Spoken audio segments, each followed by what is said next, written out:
રાજકોટ અગ્નિકાંડ મનસુખ સાગઠિયાની ઓફિસમાંથી ખજાનો મળ્યો ₹5 crore cache 15 kilogram સોનું જપ્ત।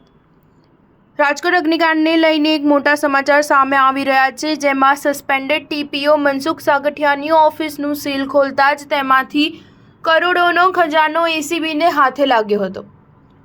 મળતી માહિતી અનુસાર રાજકોટ અગ્નિકાંડને લઈને એસઆઈટીની તપાસ ચાલી રહી છે, ત્યારે હવે એક નવો જ ઘટસ્ફોટ થયો છે, જેમાં પૂર્વ ટીપીઓ સાગઠિયાની ઓફિસનું સીલ એસીબીની ટીમ દ્વારા તોડી નાખવામાં આવ્યું હતું। આ સીલ ખોલતા જ ઓફિસમાંથી કરોડો રૂપિયાનો દલ્લો મળ્યો હતો।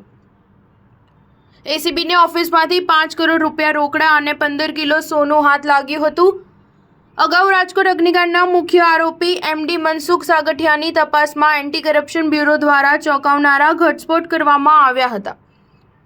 એસીબી દ્વારા ચાલતી તપાસમાં સાગઠિયા પાસેથી ₹10.55 કરોડની અપ્રમાણસર મિલકત મળી આવી હતી। આ મામલે તેની સામે ગેરકાયદેસર મિલકત મેળવવાનો ગુનો નોંધ્યો છે। આરોપી સાગઠિયા પાસેથી તેની કાયદેસર આવક કરતાં 410% વધુ સંપત્તિ મળી આવી છે। સાગઠિયાએ રાજકોટ અને અમદાવાદ જેવા મોટા શહેરોમાં ભારે રોકાણ કર્યું હતું, જેમાં રાજકોટમાં ગેસ એજન્સી, પેટ્રોલ પંપ અને અમદાવાદમાં અદાણી શાંતિગ્રામમાં વિલાનો સમાવેશ થાય છે। સ્ટાર ન્યૂઝ 7 હંમેશા સચ્ચાઈની સાથે।